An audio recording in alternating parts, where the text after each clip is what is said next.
Hello नमस्कार, स्वागत है आप सभी का। आप देख रहे हैं cricket predictor sponsored by ओनेक्स bat and Bombay की इंफ्रा दिल्ली एनसीआर में हूं आपके साथ सुजाता। और आज है एजबेस्टन टेस्ट का तीसरा दिन, लेकिन उससे पहले दूसरे दिन जो हुआ है वो सबको बहुत लंबे समय तक याद रहने वाला है। कप्तान शुभमन गिल ने ऐसी पारी खेली जो कि इतिहास में दर्ज हो गई है। 114 रनों से आगे खेलते हुए अपना पहला दोहरा टेस्ट शतक शुभमन गिल ने पूरा कर लिया है, वो भी इंग्लैंड में। कप्तान के तौर पर यह कारनामा करने वाले वो पहले भारतीय कप्तान बन गए हैं। 387 गेंदों का सामना किया और 269 रन बनाए। शानदार पारी में न सिर्फ भारत को मजबूत स्थिति में पहुंचाया, बल्कि गिल को भारतीय क्रिकेट के भविष्य के लीडर के तौर पर, यानी फ्यूचर लीडर के तौर पर भी एस्टेब्लिश कर दिया है। गिल को इस शानदार सफर में साथ मिला रविंद्र जडेजा का। बहुत लंबे समय से उम्मीद की जा रही थी और ब्रिटेन में जो उनका जो रिकॉर्ड है वो भी बेहतरीन है और वो उन्होंने दिखाया भी। 203 रन जोड़े दोनों ने मिलकर। जडेजा भले ही अपने शतक से चूक गए, 89 रनों पर आउट हो गए, लेकिन इससे पहले जो उनकी पारी थी वो बेहद कीमती रही भारतीय टीम के लिए। गिल के साथ बाद में वॉशिंगटन सुंदर ने साझेदारी की और शतकीय साझेदारी कर भारत को 587 के स्कोर तक पहुंचा दिया। टेस्ट में दोहरा शतक लगाने वाले सबसे युवा भारतीय कप्तानों में अब शुमार हुए हैं गिल। उनसे आगे, अब वो नंबर 2 पर है, उनसे आगे है मंसूर अली खान पटौदी। और गिल अब इंग्लैंड में एक पारी में सबसे ज्यादा रन बनाने वाले भारतीय बल्लेबाज भी बन चुके हैं, गावस्कर और द्रविड़ जैसे दिग्गजों को पीछे छोड़ते हुए। तो सब कुछ बदल दिया है। और जैसा कि हम लगातार बात कर रहे थे कि जोश और जुनून और धैर्य का जो है वो आज प्रदर्शन करना है, और वही फिलहाल टीम इंडिया करती हुई नजर आ रही है। अब दरअसल इंग्लैंड ने पहले गेंदबाजी का फैसला लिया था, लेकिन जवाब में भारत ने बल्ले से मुंहतोड़ जवाब दिया और जब गेंद थामी तो बुमराह के बगैर भी कहर बरपा दिया।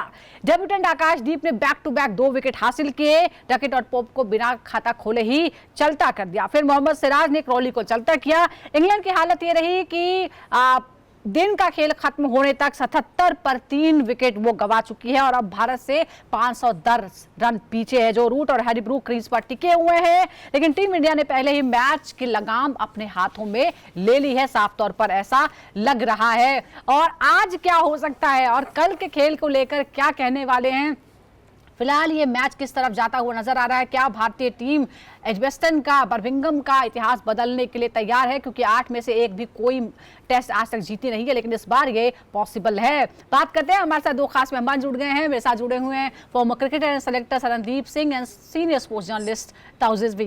दोनों का बहुत बहुत स्वागत है क्रिकेट प्रेडिक्टर पर। सबसे पहले देखिए, चर्चा तो हमें बहुत सारी चीजों की करनी है, टीम इंडिया के पूरे प्रदर्शन की बात करें, लेकिन सबसे पहले कप्तान गिल की बात करते हैं। सरणदीप जी, पहले दिन हमने पहले शतक की बात की, अब हम दोहरे शतक की आज बात कर रहे हैं। ये 387 गेंदों में 269 रन, एक तो ये धैर्य दिखाता है। आप ये जो करियर डिफाइनिंग इनिंग है, किस तरह से आप इसे रेट करते हैं? क्या दिखाता है ये शुभमन गिल के बारे में? कितने टफ हैं वो मेंटली, इतने दबाव के बाद, इतने क्रिटिसिज्म के बाद, इतने सवालों के बीच भी इस तरह की शानदार पारी? बिल्कुल, देखिए, एक तो सबसे बड़ी चीज है कि जो उन्होंने मैच्योरिटी दिखाई है, सबसे बड़ी चीज। क्योंकि जब आपके अगेंस्ट बहुत क्रिटिसिज्म होता है, बातें होती हैं, तो वहां पे आपकी मेंटल स्ट्रेंथ काम में आती है। वो उन्होंने चीज को बड़ी खूबसूरती से हैंडल किया और उनकी अपनी गेम है वो उन्होंने इसको बैक किया। उनको पता है कि वो रन बना सकते हैं, उनमें वो काबिलियत है। जब एक खिलाड़ी को अपने बारे में, अपनी गेम के बारे में पता होता है ना, तो फिर वो क्या होता है कि टफ टाइम से बड़ी जल्दी बाहर आ जाता है। वही चीज शुभमन गिल ने यहाँ करके दिखाई। इतनी खूबसूरती से बल्लेबाजी की, गए, सेट हुए, जब मौके मिले तो अपनी पारी को इम्प्रोवाइजेशन पे भी लेके गए, जल्दी रन भी बनाए, स्पिनर्स को हावी नहीं होने दिया। कोई बॉलर ऐसा लगा नहीं कि उनके ऊपर कुछ हावी हो रहा है। ऐसा लग रहा था कि जैसे शुभमन गिल गेम को कंट्रोल कर रहा है इस समय जाके। ये मैच्योरिटी जब आपके अंदर आती है, फिर आप एक बड़े ओहदे पे जाना शुरू कर देते हैं। आप एक टेस्ट मैच को कंट्रोल करना शुरू कर देते हैं, और वही चीज शुभमन गिल ने करके दिखाई है कि जल्दबाजी नहीं की। यशस्वी जायसवाल, फिर एक बार दोबारा कहूंगा, उसकी जितनी तारीफ की जाए उतनी कम है। 100 मिस किया, लेकिन ऊपर से जो प्रेशर होता है नई बॉल का, वो नई बॉल का प्रेशर हटा दिया। जब आप नीचे आते हो तो ऑलरेडी बोर्ड पे 100 रन लगे होते हैं, फिर आप आके अपनी पारी को खूबसूरत से और अच्छी तरह से डिफाइन कर सकते हैं, और वही शुभमन गिल ने वहां पे करके दिखाया। कमाल की पारी as a captain, under pressure, back to back 100s और डबल 100। और बिल्कुल, और इसी के साथ जैसा आपने कहा कि टीम एफर्ट है, जाहिर तौर पर हर इंडिविजुअल की का एक अपना इनपुट होता है और उसकी वजह से दूसरे पर भी उसके गेम पर असर पड़ता है। लेकिन शुभमन गिल एक एलीट लिस्ट में शामिल हो गए हैं और जिस तरह से हम बता रहे हैं विदेशी धरती पर भारतीय कप्तान द्वारा बनाया गया ये सिर्फ दूसरा दोहरा शतक है। कप्तान के रूप में अपनी सिर्फ तीसरी पारी में ये अचीवमेंट उन्होंने हासिल करनी है और सेना देशों में दोहरा शतक लगाने वाले वो पहले एशियाई कप्तान बन गए हैं। अताउस, जैसे कल भी हमने कहा था, हमने ये बात की थी कि क्या वो एक तरह से कोर हैं। अब आप टीम इंडिया को इमेजिन नहीं कर सकते शुभमन गिल के बिना। आप उनके लीडरशिप क्वालिटी के बारे में, ये स्टैट्स के आधार पर आप क्या कहेंगे? पूरी टीम पर अब उनका किस तरह का इम्पैक्ट आप देख रहे हैं? देखिए, पहले टेस्ट मैच में भी मैंने कहा था कि आप कंक्लूजन में नहीं आ सकते हारने के बाद। दूसरे टेस्ट मैच में भी आप अभी देखिए, ये बहुत बड़ी सीरीज है। शुरुआत तो जबरदस्त की है, चाहे वो पहले टेस्ट मैच में वो बल्लेबाजी से बल्ले से दूसरे टेस्ट मैच में निखर के आया है। वो बेस्ट पार्ट यही है कि उनकी बल्लेबाजी चल रही है डिस्पाइट ऑल द क्रिटिसिज्म जो सरनदीप पाजी ने बोला है, राइट, कि भाई मेंटली इतना एब्जॉर्ब कर लेते प्रेशर और उतना ही कूल दिखते हैं। यहाँ पर सबसे बड़ी बात यह है कि उन्होंने अपने आप को एक बैलेंस बना के रखा है, एक संतुलन बनाया है जिसकी वजह से वो चले मतलब आगे बढ़ते चले जा रहे हैं, कुछ भी हावी होने नहीं दे रहे। चाहे वो बाहर का प्रेशर हो, चाहे वो मैनेजमेंट से हो, कहीं ना कहीं अपना यहाँ पर जजमेंट होता है, कंक्लूजन होता है, यहाँ पर अपने आइडियाज होते हैं, चाहे वो फैंस की तरफ से हो। And that is the beauty, cool headed boy. साथ साथ उसके अलावा आप देखेंगे कि जिस तरह से कल बल्लेबाजी की, साथ साथ उनके साथ दिया है जडेजा ने। बिल्कुल, और बिल्कुल हम जडेजा की भी बात करेंगे। एक बार दर्शकों को वो आंकड़े बता देते हैं, स्टैट्स बता देते हैं जी। जडेजा के बारे में डिटेल में बात करेंगे ताउस आपके साथ जी। जी, शुरुआत जबरदस्त दी है, अब एम एक ही होना चाहिए। बिल्कुल, एक एक करके हम सारे पॉइंट्स पर बात करने वाले हैं। लेकिन शुभमन गिल की जो पारी है उसमें जोश जुनून भी है और धैर्य भी है जो नजर आता है। 387 गेंदों का सामना किया है और बनाए हैं 269 रन और इस दौरान 30 चौके लगाए, 3 छक्के भी लगाए। अब जडेजा की हम बात करते हैं क्योंकि उनके बिना ये जो इस तरह की जो स्कोर है वो हम नहीं हासिल कर पाते। बहुत ही खूबसूरती से उन्होंने साथ दिया और एक सीनियर प्लेयर जो है, he is one of the most senior player right now in the team, वो साथ जो है वो बहुत ही अहम रहा है। रविंद्र जडेजा 89 रन 89 रन उन्होंने बनाए हैं, 137 गेंदों का सामना किया और दोनों ने मिलकर 203 रन जो है वो साझेदारी की। सरनदीप, जो उनकी पारी के बारे में आप क्या कहेंगे? खास तौर पर हमने देखा पिछले टेस्ट में क्या हुआ था, सबसे दिक्कत हमारी यही थी कि फर्स्ट इनिंग में 3 सेंचुरी आई, दूसरी इनिंग में 2 सेंचुरी आई, लेकिन 500 का स्कोर हम पार नहीं कर पाए क्योंकि टेल एंडर्स ने साथ नहीं दिया। रविंद्र जडेजा से उम्मीद थी, लेकिन इस बार उन्होंने दिखाया कि वो क्यों सबसे ज्यादा स्कोर पहले बना चुके हैं इंग्लैंड में। बिल्कुल, अगर आप देखें भी उनका रिकॉर्ड तो पिछले कुछ सालों से टेस्ट मैचेस में आईसीसी रैंकिंग में नंबर 1 पे आते हैं हमेशा, और सिर्फ अपनी गेंदबाजी से नहीं अपनी बल्लेबाजी से भी आते हैं। और पिछले 4 साल का रिकॉर्ड निकालेंगे, जब भारत को मुश्किल आई है, जब ऑस्ट्रेलिया घर में आया था 4 टेस्ट मैच सीरीज खेलने के लिए, तब भी जडेजा और अक्षर पटेल ने रन बनाए। इंग्लैंड में जाते हैं, ऑस्ट्रेलिया में जाते हैं तो जडेजा अब नंबर 6-7 पे एक आपके रेगुलर बल्लेबाज की तरह बल्लेबाजी करते हैं। वनडे T20 में जरूरत पड़ती है तो नंबर 3 पे भी जाके बल्लेबाजी करके उन्होंने रन मैचेस जिताए हुए हैं। तो एक ना कॉन्फिडेंस शो करता है, एक सीनियरिटी जब एक खिलाड़ी खेलता है। तो रविंद्र जडेजा की एक जब वो बल्लेबाजी करने जाते हैं तो बिल्कुल कूल एंड काम रहते हैं, कभी हफड़ा दफड़ी नहीं होती और दूसरे बल्लेबाज के साथ उनको बात करते रहते हैं, समझाते रहते हैं कि शुभमन गिल कि तुम अपनी बल्लेबाजी करते रहो, मैं गेम को थोड़ा सा एक्सिलरेट करूंगा, मैं थोड़ा सा रन चलाता रहूंगा, मैं बल्ला फेंकता रहूंगा एक तरफ। तो वो काम उन्होंने किया भी है। जब ऐसी साझेदारी होती है तो फिर एक बड़ा स्कोर बनता है और जडेजा एक टीम की बैकबोन है, गेंदबाजी में भी और बल्लेबाजी में भी। फिर ऊपर से जल्दी आउट होते हैं, उन चीजों को संभालते हैं। इतने साल से उनका टेस्ट क्रिकेट बड़ा जबरदस्त रहा है। शुरुआती दौर में सबको पता था कि अच्छी बल्लेबाजी करते हैं और बल्ले से उतना परफॉर्म नहीं कर रहे थे। 200-300 भी बनाए उन्होंने घरेलू क्रिकेट में, बट जिस तरह से 3-4 साल से उन्होंने बल्ले से प्रदर्शन करना शुरू किया, भारत की एक मजबूत टेल हैंडल बन चुके हैं। पीछे नीचे से अब देखिए वाशिंगटन सुंदर भी आते हैं, बिल्कुल अपनी स्टेट के लिए ओपन करते हैं, यहाँ पे नंबर 7-8 पे आके उनकी साझेदारी देखिए नीचे से जुड़ गया कि जो शुभमन गिल के साथ वो जाके आज आपको 570। बिल्कुल, इसीलिए हम और यही उम्मीद पहले भी की जा रही थी कि साझेदारी होनी चाहिए। इंडिविजुअल परफॉर्मेंस हमने लीड्स में देखे हैं, 5-5 सेंचुरीज लगी पूरे मैचेस में, लेकिन हम 500 के स्कोर को एक बार भी पार नहीं कर पाए हैं। अब यही जो ये भारत का विशाल स्कोर बना है ताउस, 587 का स्कोर है, 600 के मतलब बिल्कुल पास ही, सिर्फ 13 रन ही कम थे। क्या ये स्कोर इंग्लैंड को अब इस मुकाबले से ऑलरेडी बाहर कर चुका है, खासतौर पर जब पिच जो है तेज गेंदबाजों को ज्यादा मदद नहीं दे रही थी? अब आपको क्या लगता है, क्या पूरी तरह से भारत के कंट्रोल में है ये मैच? ऑब्वियसली यार, अब तो कंट्रोल में तो है। अब पूरी तरह से चित तो नहीं किया, क्योंकि 2 इनिंग होती है, 20 विकेट होती है, अभी तक 17 विकेट बाकी की। और इंग्लैंड है ये eight the end of the day अपने घरेलू मैदान में खेल रहे हैं, उनको पता है कैसा खेलना है। सबसे बेस्ट पार्ट ये है, सबसे बड़ी बात ये है कि हमने जो मेंटल स्कोर था, जो पिछले बार साइकोलॉजिकल एज जो नहीं मिला था 500 के पार वाला, इस बार मिल गया है। और वो एडवांटेज है, और वो किस एडवांटेज की तरह यूज कर रहे हैं, सबसे बेस्ट आपने ये किया कि आप एटलीस्ट जब बुमराह नहीं है तो आकाशदीप को ले आए। आकाशदीप ने शुरुआत अच्छी दी थी, साथ साथ सिराज ने दी, तो यही कहीं ना कहीं आपके मैच कंट्रोल में आ गया, आपके हाथ में। अब आप कैसे उसको आगे लेके जाए वो बहुत ज्यादा इंपॉर्टेंट रहेगा। और वही रोल शुभमन गिल का भी आएगा, तानी का भी आएगा। बिल्कुल, बल्लेबाजी तो उन्होंने किया और जबरदस्त किया, और उसमें कोई डाउट नहीं है, चाहे पहले इनिंग पहली मैच में, दूसरी मैच में आइसिंग ऑन द केक है।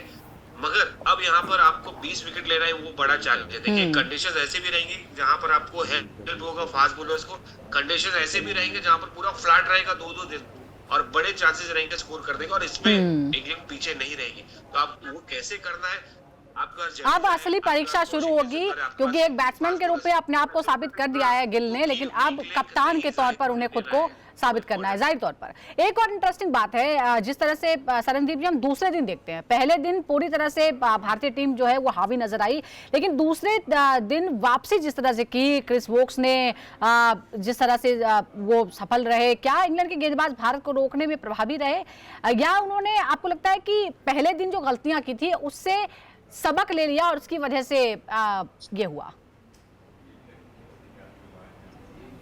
देखिए, सबक लेने के बाद ही भारत ने 570 रन बना ही दिए हैं। इस समय जो इंग्लैंड की जो गेंदबाजी है, वो मुझे लगता है कि जब से मैंने क्रिकेट खेलना या देखना शुरू किया, सबसे कमजोर गेंदबाजी इंग्लैंड की देख रहे हैं। तेज गेंदबाज फिर भी ठीक है, अगर आप उनके स्पिनर देखिए, शोएब बशीर, इतना ऑर्डिनरी स्पिनर मैंने टेस्ट क्रिकेट खेलते नहीं देखा।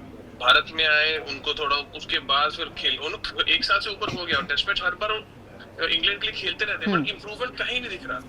ठीक है, कुछ उनके अगेंस्ट नहीं है, लेकिन जो उनका प्रदर्शन है उनके बता रहे हैं कि उनके बॉलिंग एक्शन में बड़ी प्रॉब्लम्स है, बॉल के अंदर वो पेस नहीं है, कभी नहीं लगता कि वो किसी टेल हैंडर को भी बीट कर सकते हैं। वो ये है कि मारते मारते थक गए हो, तो अब एक विकेट उनको मिल गया, पिछले मैच में शुभमन गिल का मिल गया था उनको, यहाँ पे ऋषभ उनको मारते मारते आउट हुआ। टेस्ट मैच क्रिकेट में जब आप गेंदबाजी करते हैं, स्पिनर वो एक टीम की बैकबोन होती है कि अगर इसने अच्छा किया तो ये हमारे लिए विकेट लेगा, तो फास्ट बॉलर को थोड़ा सा आराम मिलेगा, बट वहां पे वो चीज होती नहीं है। तो इस वजह से कहीं ना कहीं भारतीय बल्लेबाजों की ये चीजें बड़ी आसान है कि इंग्लैंड बहुत ही ज्यादा हल्के बॉलिंग अटैक के साथ खेल रहा है, और ये कोई ऐसा अटैक नहीं है जिससे वो टेस्ट मैचेस जीत सके। अब भारतीय बॉलिंग अटैक की भी बात कर लेते हैं सरनदीप जी। जी, भारतीय बॉलिंग अटैक की भी बात कर लेते हैं। इंग्लैंड का टॉप ऑर्डर जो था वो किस तरह से बिखरा है, ये भी जानना जरूरी है। जब भारत ने 587 का स्कोर बनाया और उसके बाद बारी आई इंग्लैंड की, तो शुरुआत बेहद खराब रही और 19 पर 3 विकेट गिर गए थे।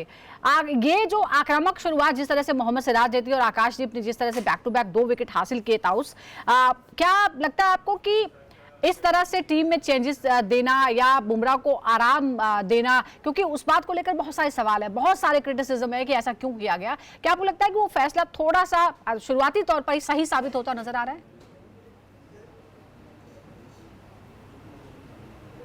देखिए, पिछले मैच में भी बुमराह ने ही 5 विकेट निकाला था और बाकी गेंदबाजों नहीं किया था, तो यहाँ पर एक अच्छी शुरुआत तो ली है। और दूसरा, पिछले मैच में स्टार्ट भी आप देखेंगे तो इंग्लैंड ने अच्छा स्टार्ट लिया था, 1-2 विकेट चली गई थी, मगर वो स्टेबल हो गए थे। यहाँ पर 67 for 3 psychologically we are way ahead, और साथ साथ वो साइकोलॉजिकल फैक्टर 500 550 के ऊपर गया आपका टोटल, तो एक अलग दर्शाता है जो पिछली मैच में। तो हम कंपैरिजन तो नहीं करेंगे क्योंकि वो सिनेरियो अलग था, और Jasprit Bumrah at the end of the day वो हमेशा जिताते आए हुए हैं।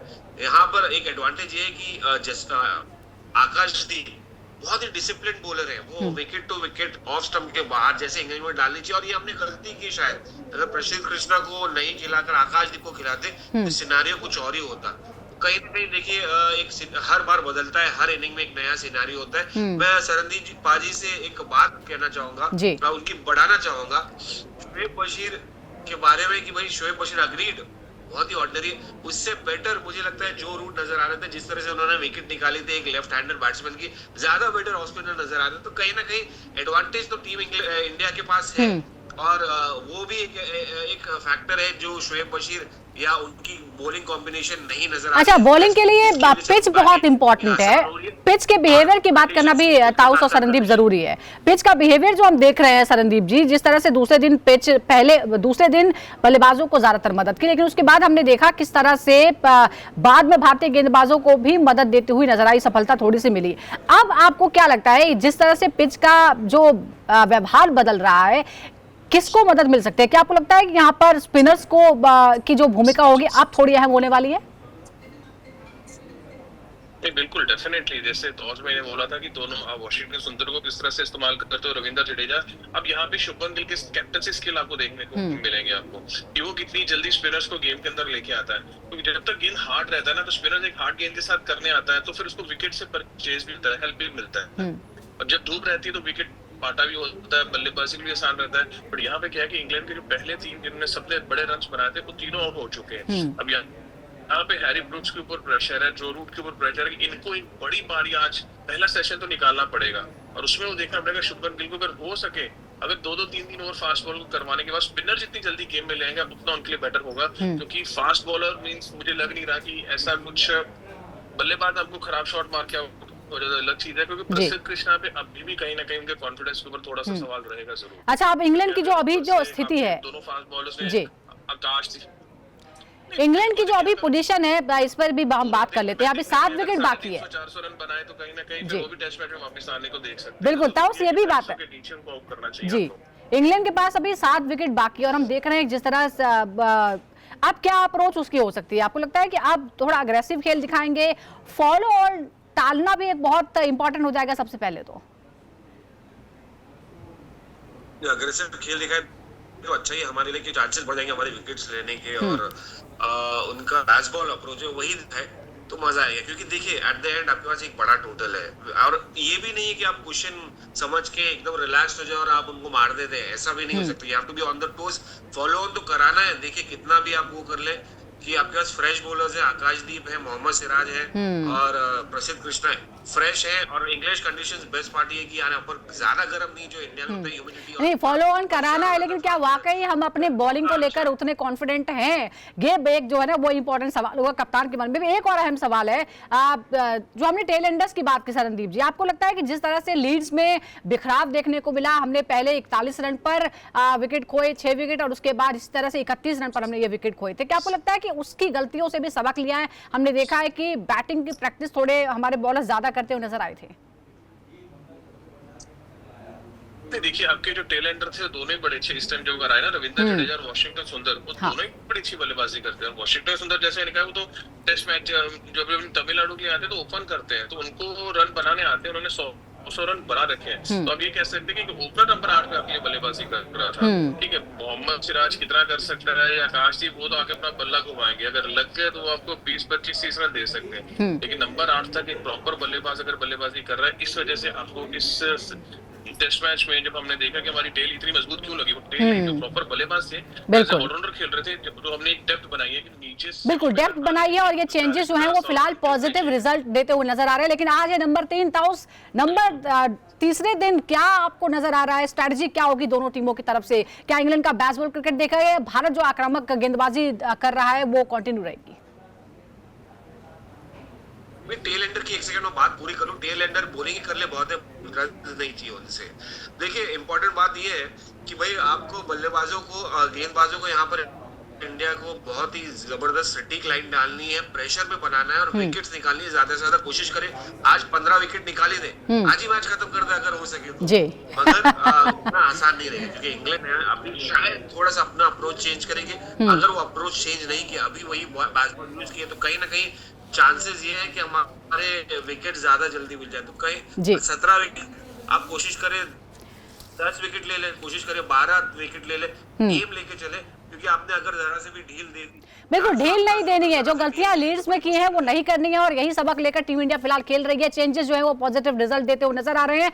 फिलहाल 510 रन पीछे इंग्लैंड की टीम, 3 विकेट उसके पहले ही गिर चुके हैं। देखते हैं तीसरे दिन का खेल किस तरफ लेकर जाता है, लेकिन फिलहाल भारत की स्थिति बेहद मजबूत नजर आ रही है। बहुत बहुत शुक्रिया आपका ताउस और सरनदीप जी हमारे साथ जुड़ने के लिए। दर्शकों का भी बहुत बहुत शुक्रिया। इसी तरह जुड़ते रहिए क्रिकेट पे टिकटा के साथ।